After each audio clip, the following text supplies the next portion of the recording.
It's Calgary's podcast on the Canada's Podcast Network. Sharon Hapton is the founder and CEO of Soup Sisters and a mother of two. Over the past decade, she has received countless awards, including the Meritorious Service Medal by the Governor-General of Canada on behalf of the Queen for creating a stir in communities across North America to help victims of domestic and family violence.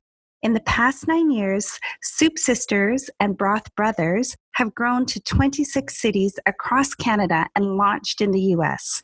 Not only is Sharon a highly successful social entrepreneur, she is also a best-selling author with her Soup Sisters cookbook series. So Sharon, welcome to the show, and thank you for taking the time to be here today for all of our listeners. It's a pleasure, Bonnie. Thanks for having me. Well, you have an incredible story to share that is so inspiring. And I'm wondering if you could just tell us a little bit more about yourself, where you're from, and how Soup Sisters came about in the first place.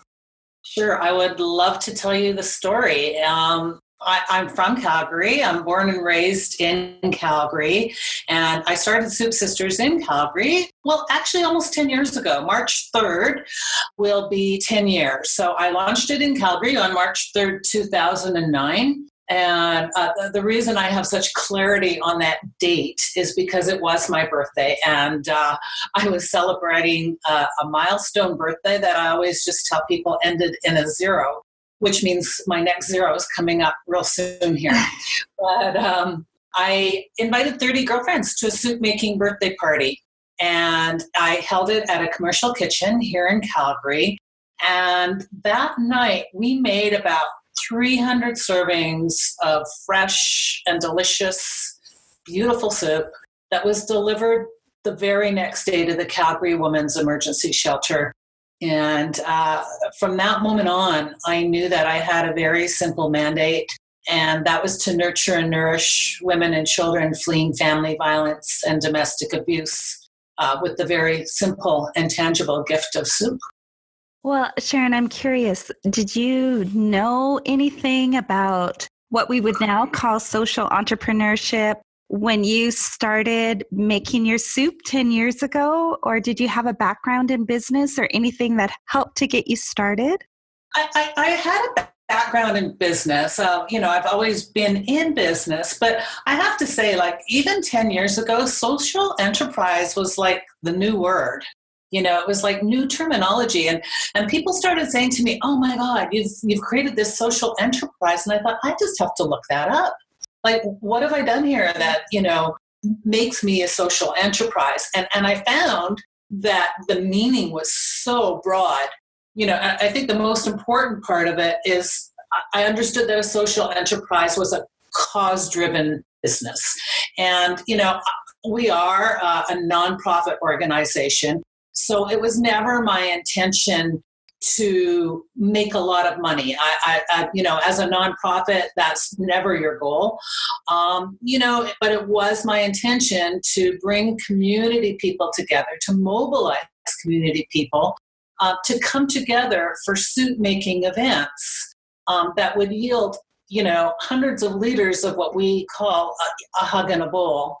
And, over, I guess almost 10 years, the past 10 years, we've delivered 2 million servings of soup to families in crisis.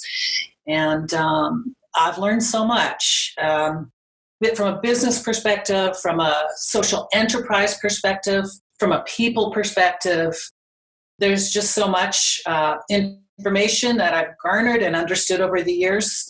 Going in, no, I'm an idea person. I had an idea when I went for a walk one day, and it was literally that simple.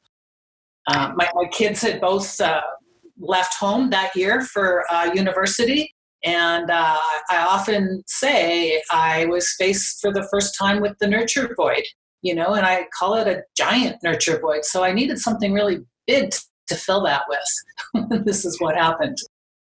Well, and I'm curious, Sharon, why soup? Why not pasta? Why not some other type of food? What was it about soup that really galvanized not only you, but then the community around you? I really feel like I have this inherent belief that soup is the universal comfort food. And I grew up in a home where my mother, when we were little, used to say to us, now just remember, she would say, I never opened a can. And, we were 4 little kids, and we'd look at her and we didn't know what she meant. And all these years later, it became so clear to me what that messaging was. It was just taking care of people with love. And I guess about 11 years ago, before I started Soup Sisters, I was at a fundraiser for the Calgary Women's Emergency Shelter. And that night I was profoundly impacted to learn that women fled their homes with nothing. I mean, their kids, of course, but, not their pet, not their lipstick, with nothing. And I thought they might have made this kind of a meal the night before for their families. And now that was like purely unavailable to them to feed their children in that same loving way. And I wanted to step in somehow and say, I know how to do this. I know how to nurture and nourish. And we all do, actually. But what I created was a vehicle, was a way to bring people together in a really fun capacity in the kitchen, in the camaraderie of the kitchen. And, make, share, and, deliver soup is what we do. It means a lot. It means a lot to the women or families in crisis. They're at a time of crisis in their lives where they really believe that nobody cares about them. And then what happens is complete strangers come together to very lovingly do this for them. And it's needed on many levels, but the message is absolutely huge for them. Yeah, there's just so many wonderful layers of symbolism and messages in that bowl of soup. And like you said, it's like a hug in a bowl, which is so needed for people who are fleeing those tragic and desperate situations. So yeah, that's wonderful. I'm curious from a business standpoint. So when you were starting out and setting yourself up as a not-for-profit, how did you approach the financing, and how have you been able to not only sustain Soup Sisters, but, expand in such an amazing way across North America over the last 10 years? Yeah, that's really a great question. And that's one I get asked a lot. People want to know, how did I scale this into 26 cities and into the US? And it's really the simplicity of the model. Financially, honestly, I think it cost me $3,000 because I paid for my own birthday party that day. So I bought all of the ingredients. I bought everybody aprons, whatever you would do for, 30 girlfriends and a party. I kind of think that that's what it cost me that day. But let me just tell you what the business model looks like, because it's such an important piece of this. When people come to a Soup Sisters event, they register. We have a platform, a registration platform online on our website. I mean, you could be in the US, you could be Canada, you could be anywhere and register. But we charge a participation fee. And what's so critically important about that, there's a few things. That's allowed us our sustainability. So when you come to a Soup Sisters event, we charge you and we turn around and we pay that money back to our culinary partner.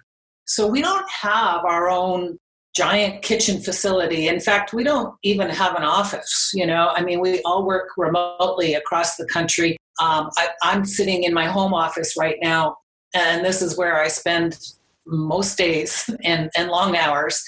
But with having said that, people come and they pay to come to our event. And when we turn around and give that money back to the culinary partner, we in turn become their customer. So that money covers the expense of all of the ingredients, a light meal for everybody at the end, very simple, soup, salad, bread, the venue, in some cases a chef, all of the things that we need to get cooking. And I've kind of labeled it, actually my husband had this idea, I thought it was great. We call it MISO, money in, soup out. So from a sustainability perspective, we're just 10 years strong. We tapped into something in terms of we found the right blend of socializing, philanthropy, and action. And that's really, that really culminates what our events are all about. So we're money in, soup out. We're not here to make money. We're here to bring people together, friends, team building, that kind of a thing. And we're just here to provide that really tangible gift of fresh soup to people. Well, and I think you're offering even a lot of our, larger corporate partners here in Calgary and some of the large, for example, the large energy companies that we have here. You give them an opportunity to do more than write a check, right? It's like a hands-on experience that makes their community investment and philanthropy so much more engaging for their employees, and it can build teams and just get people more connected to needs in our community. That's just so true. And I didn't know that in the beginning. I didn't understand that. I thought this was going to be, first of all, I thought it was going to be this women for women thing. I was so wrong about that. Broth Brothers are so valuable. The men who come to make soup with us is so important on so many levels, mostly, because they stand with us against domestic abuse just by being there. And that's huge. And we have the opportunity in this really, great environment to make that kind of a thorny subject safe for a little while. And I just got off topic. So what was I going to say? No, you're right. It's a way to bring everyone together, whether it's individuals within a large company or it's members of the community. Right. It's people standing side by side and saying, we're here in a very simple and tangible way to offer a solution to a problem. That's right. Or to offer some compassion to those who need it most. Mm-hmm. And that's definitely one of the things that Calgary is most known for as a city. So it's wonderful to give them that avenue. So yeah. I'm curious what the future looks like for Soup Sisters and Broth Brothers. So we've talked a bit about your expansion even into the U.S. Where do you see the organization, a year or 3 years from now? And are there any new and exciting things happening? Yes, and then the timing couldn't be just more interesting than today even. I've developed sort of a separate little social enterprise in order to ensure the sustainability of Soup Sisters. And we have our very own soup cause brand that just launched in all of Eastern Canada, Costco, last Friday, a week ago today. So Soup Sisters, the soup recipe is on the shelves in all of Eastern Canada in Costco. And it's a cause brand. So when you buy it, you know that you're supporting an organization that is a nonprofit in order to help us continue to do the great work that we do. Well, that's amazing. So I have to stop you there just to say congratulations, because that's amazing development, and wow, that's incredible. I know. I'm finding it like that's not even that real for me. I think we'll be probably launching with the West or Canada-wide in the fall. So we don't have it here. But I did get a package today and I was like, oh my God, it's amazing. That's a sustainability piece, because I think what every, in any business and especially in the nonprofit world, sustainability is huge. How does this do without me? How does this work without me? How does this continue when the impact is so profound and fantastic? So this, I'm hoping, is what's going to take care of it. And allow us to even increase our giving capacity. And, hopefully it takes off like crazy and it means a lot to people and the soup is delicious. And, I want to be giving fresh soup to food banks and to low-income schools. I just have such a belief in the power of it. Well, we wish you nothing but continued success with your growth, and it'll be exciting to watch what happens over the next number of months and years. I'd like to chat a little bit with you about what you do to rejuvenate yourself or inspire yourself. So clearly you're very busy. You've got lots of balls in the air.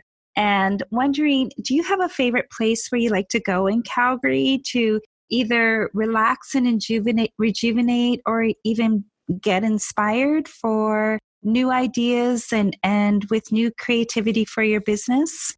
So there's two things.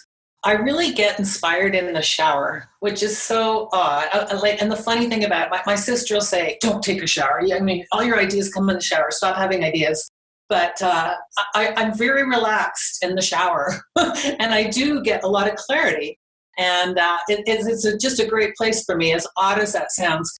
But also, I love walking solo. I love going by myself for a beautiful walk around the dam. I live near Glenmore, so I'm close to this great view of the mountains, and the dam is always so still and beautiful. And in fact, it was on a walk in 2008 probably that I got the idea for Soup Sisters. Like, I was just by myself, and I came home that day, and my daughter, who was 17 at the time, I said to her, "What do you think of the name Soup Sisters?"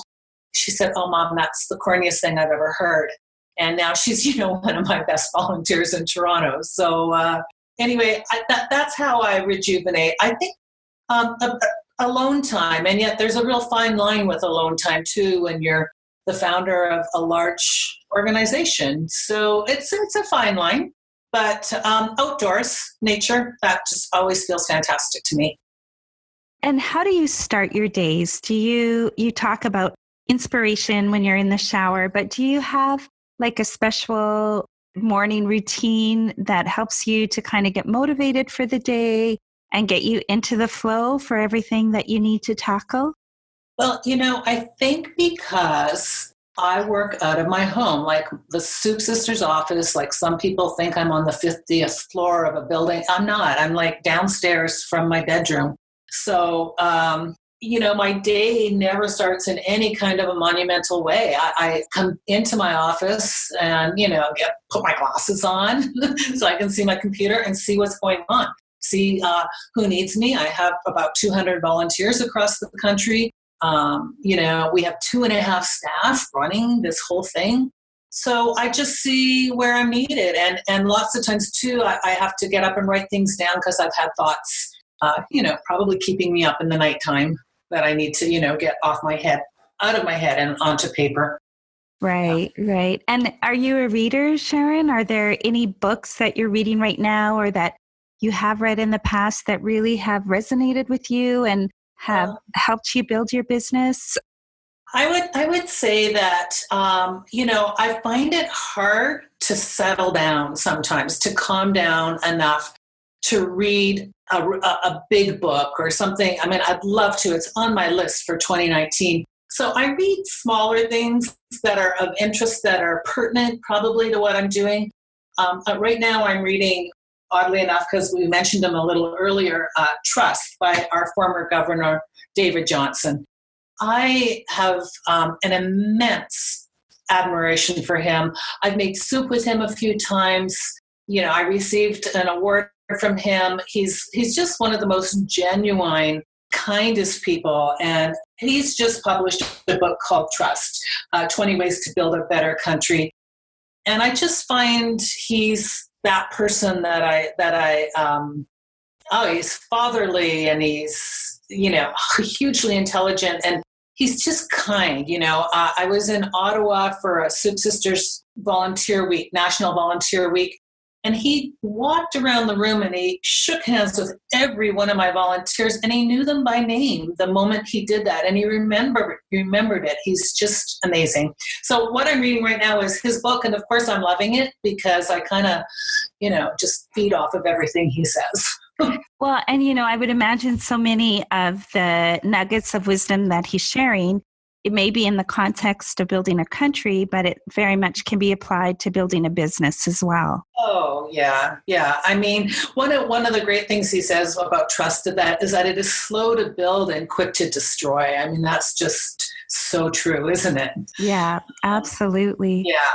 So do you have a favorite quote or a few keywords that you really like to follow almost as a mantra or that help to keep you grounded? I love quotes. And whenever I see them, I take a screenshot and I keep like a folder full of quotes. And so many of them mean different things to me at different times. But there's one that I love that, I'm not sure when I saw it. It says, you get in life what you have the courage to ask for. Always continue the climb. And I think what I love about that is, I started Soup Sisters, later in life, and I think of an entrepreneur as a much younger person for some reason.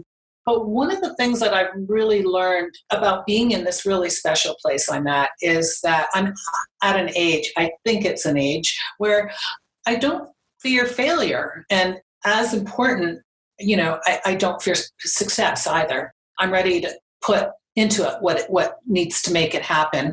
So, people have told me I'm tenacious, and it's because, it's not for me. When you're doing it for something much greater, much, much greater than yourself, it's just easy to have the courage to ask. So you say people have called you tenacious. Are there any other words that you would use to describe yourself? I've always just thought of myself as creative. And I think that there's a lot of that with me. A lot of what I've learned over the years by doing things creatively became the umbrella for Soup Sisters. And I think of myself mostly, and I think people who know me best would just think I'm an idea person. So I'm curious, are there things that keep you up at night, Sharon? Are there, you have so many things on the go. You mentioned having to sometimes do a bit of a brain dump when you get up in the morning, but are there things that keep you up at night that you worry about? Ideas constantly keep me up at night. This thing with the Soup Cause brand, I started thinking about that 4 years ago, and it came to fruition last Friday when it made it onto the retail shelves of our most giant retailer in the country. But those kinds of things, they really keep me up at night. I'm always trying to think of how to keep Soup Sisters doing what it does best on earth. And what I've really started to do over the years is just welcome it. My best ideas come in the night. And I think a lot of people would say that. And I think it's because it's quiet. And it's just really quiet. And in most cases, dark. And you get to hear your thoughts. And, rather than roll around and fight with myself about falling back to sleep, I just kind of welcome it and let it be, because it might be the next thing. Well, I think that's great advice, for all of us. And you hear of individuals who keep a notebook by their bed, and as those ideas come, you jot them down, and they're waiting for you in the morning. So we can always get caught up on sleep, sometimes totally. You just got to let it be, Yeah, absolutely. Thinking of where you'd like to go next, do you have some things that are on your, we'll call it your inspired life list, not your bucket list, but things that you would like to do over the next few years that would be meaningful and inspiring? I think just, spending time with my family and kids. I think, most people would say that. I probably want to wind down sometime in the next 10 years, like the level at which I work. Grandchildren would be awesome, but if anyone's listening, I'll take anybody's grandchildren, actually. I still have a few things left. I think this should grow more in the U.S. than what I am capable of doing on my own. I don't have the time or energy to, make it as big in the U.S. as I did in Canada. So I would like to find the right person to license it all to. It's so impactful. In the last 10 years, we've, from a socioeconomic perspective, we've put $20 million worth of fresh soup into the economy. And, that is besides the fact that it's just so kind. So I think it should be in the U.S. I think, we say Soup Sisters has brought their warmth over the border, and that's just what they need. We're making a lot of soup in New Jersey as Soup Sisters and in L.A., And I just let people come to me. I'm not out there looking for people to start Soup Sisters. It's the people have always just come to me, and I've got a guidebook. It's very formulaic. That's super important for an entrepreneur, to be formulaic and to be simple and to be easily understood, what their mandate is. Well, and we have a lot of international listeners, so you never know, the right person might be listening today and get connected with you, which would be awesome to continue to expand this good work. I'd like to ask you a question, and this is again more with our international listeners in mind. But if you had to start all over again and you had just moved to Calgary, but this time you didn't know anyone, what would you do? And knowing what you know now, what are maybe some of the challenges that you would watch out for this time around? And this can be more just in general as you're starting a business in our city. Any business, and you don't know. Well, I kind of think back just to this because this is so much our topic today, but probably what I would have done is invited 30 strangers to my birthday party to make soup instead of 30 girlfriends. And then I think I more than likely would have had the same momentum. But if I didn't know anybody, that's hard because I've grown up here. I think social media kind of solves that for a lot of people these days. Yeah, for sure. It does connect us all, doesn't it? Absolutely. So what are the best things about being an entrepreneur in Calgary? I think part of me wants to say is, meeting all the other great entrepreneurs, but, that's not entirely true.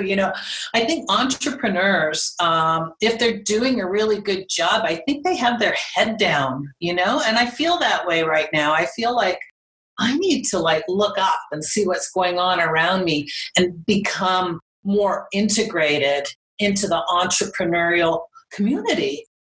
I just worked so many hours for so many years, and I can do that now. I honestly think this organization could run without me. I know it could, and I just keep having new ideas in the middle of the night or the shower or somewhere. But I think Calgary is so vibrant, and what I love about millennials is I think that whole generation is going to move forward, combining goodness with business, with profit. Mm-hmm. And I think, they're going to combine purpose with everything that they do. And I think I'm a nonprofit. If I had to start this over, I probably wouldn't be a nonprofit. It's really onerous being a nonprofit organization. And I think there's so much you can do just as a great social enterprise. I'd like to close out our interview with a hypothetical question we like to ask all of our guests. We have some fun with this one, and would like to ask you to imagine that there's a small tropical island just off of Fiji that only has one phone booth and there's no internet there. So believe it or not, this place actually does exist. And we're going to drop you off there, and you won't have any of your technical tools or digital connections. You can use the phone anytime to call the boat and we'll come pick you up. How long do you think you would last? And what would you do while you're there? I'd probably put on some kind of an explorer hat and go see what was going on. I'd want to make sure I was safe. I'd want to feel safe. So I'd want to know probably what I was facing. I'd need to know all of that. What I would do with my time? Wow, that's a great question. I think I would, would I be allowed to have my music with me? I'd walk around. Yeah. I'd walk around and I'm somebody, I always have stopped to smell the flowers. That is just me being outdoors. I'm fascinated by nature. So I think I would just take it in and I'd see it as like this amazing reprieve away from all of our devices that, rule and control our lives. And I would hope that there was maybe, some wine growing somewhere on the island. Yes, that would make it a little more enjoyable, wouldn't it? Well, Sharon, it's been so nice to have you. And I'd love to tell our listeners, how can they get connected with you or get involved with Soup Sisters, where's the best place to find you online? Soupsisters.org. And no matter where you are in the country, we're in 26 cities. Hopefully you can find us operating in your city. If not, drop us a line. We've made it so easy to start Soup Sisters in the city that you're in, and you can support your own women's emergency shelter or youth in crisis right in your own city. The most beautiful thing about it is that people have great ownership. The volunteers have really great ownership everywhere in this organization, and it belongs to them. It truly does. Well, thank you so much for being a guest with us today. And Sharon, I've learned a lot from you, and I'm sure our listeners have as well. So thank you very much. My pleasure.